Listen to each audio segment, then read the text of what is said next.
This is video 3, Graphing Rational Equations. I'm going to talk about the RATEY method, but the most important thing about this lesson is that you use some kind of organized method to be able to sketch a graph of a rational function by hand. We're going to get into some pretty complicated rational functions in class, and so I want to go over this so this will be easier.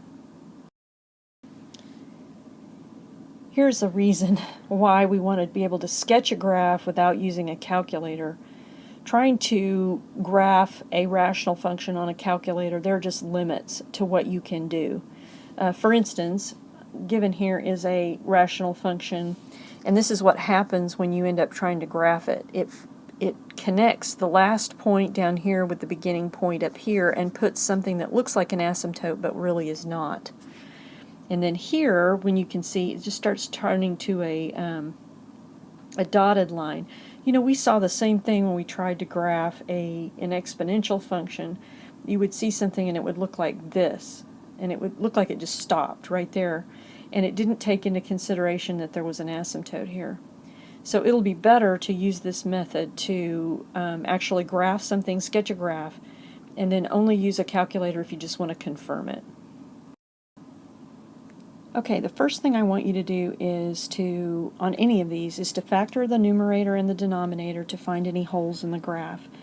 And remember that a hole is found when you can find the same value in the top and the bottom. So it's x, and so wherever x is equal to 0, that's going to be where the hole is. So I'm going to wait till I get to the end of the graph. When I get ready to sketch a graph, I'm going to look on the graph where, because it may look like this, something like this. Wherever the graph is at 0, I'm going to make a hole there. Alright? The next thing you want to do is find the x-intercept, if any, of the graph, and you want to set the numerator equal to 0. So in this case, I set 5 equal to 0, and it does not equal, so there is no x-intercept. The A stands for asymptotes, and we want to find any equation of the vertical asymptotes. You're going to set the simplified denominator equal to 0. So we already know there's a hole, and now we're looking for the vertical asymptotes. So I'm going to say x plus 1 is equal to 0, and x minus 3 is equal to 0. I'm going to have two vertical asymptotes. I'm going to have x is equal to -1, and x is equal to 3. T stands for together, and what you're looking at is the behavior of the graph at each vertical asymptote. There are two possibilities. One possibility is that at the vertical asymptote, as it gets closer going this way, it's going one direction. As it gets closer to it from this direction, it's going in an infinite way the other way. So this would be the case for anything to a first power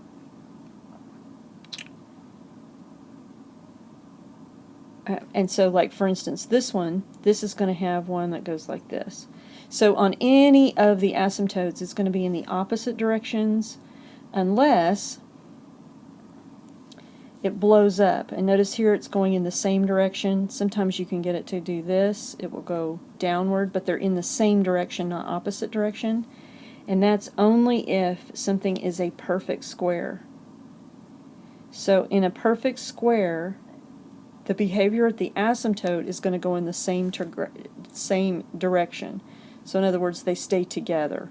And in this one, they are opposite. Right? So for instance, this vertical asymptote is actually going to go in the same direction. Now that's not to say that the arrows that I wrote here, that's the actual direction it will go. It might be just the opposite. But what it's telling me is that the behavior here is going to be opposite, and the behavior here is going to be together. In behavior tells us how the graph looks on the ends of the graph. You are finding the equation of the horizontal asymptotes. So what you're doing then, if you go back to the original equation, remember we add those x's back, the horizontal asymptote, you take the largest term on the top, and then here I've got x times x times x squared, so this will be x to the 4th. right? And so it is bigger on the bottom, so the horizontal asymptote is at y equals 0. So on the ends of this, it's going to get really close to y equals 0, maybe from the bottom, from the top, but it's going to get really close to that asymptote.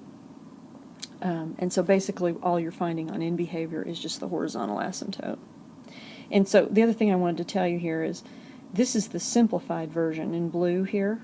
And so I would have had 5 over x to the third. That still gets me at y equals 0.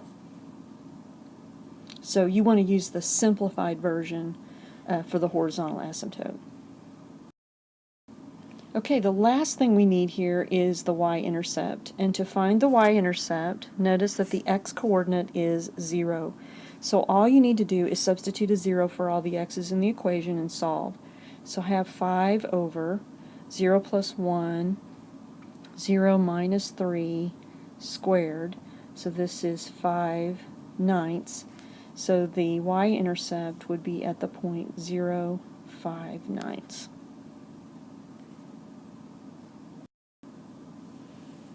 Now, that should set up a red flag. When we did the whole, remember that the whole we found was where x is equal to 0. So this is not actually the x-intercept. It is going to be up, but there will actually be a hole here. This is very unusual. But I wanted to have an unusual one on here because if it always behaves properly, then you won't know exactly what to do.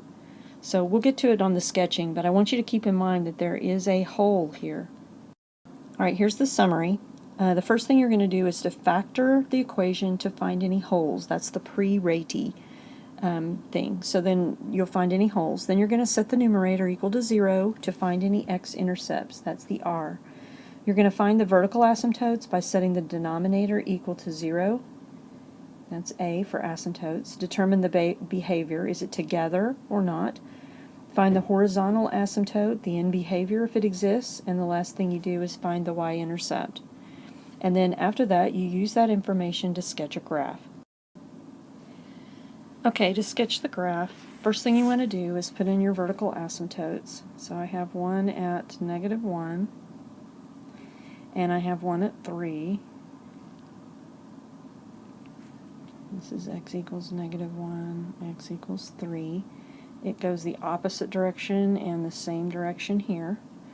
I have a horizontal asymptote at y equals 0, a hole where x is equal to 0. I have no x-intercept, which is going to be interesting. And I have a y-intercept at 0 and 5/9. So I know it's got to be above here. Okay, this is the opposite direction, so it goes here. And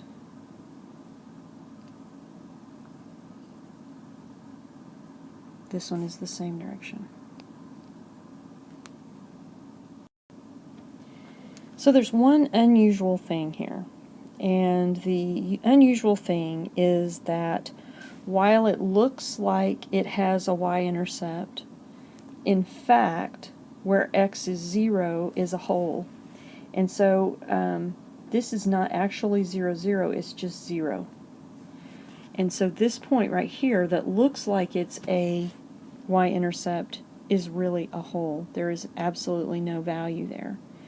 But what helps me is that on either side of 0, it's positive.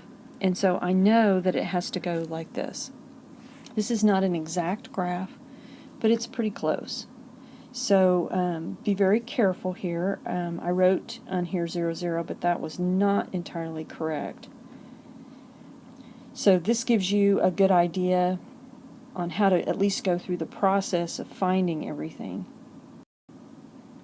Here is one to work in your composition notebook.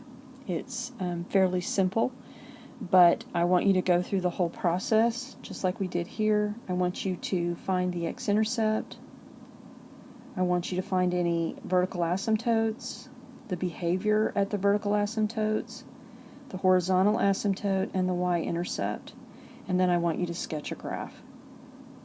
All right, we'll see you in class.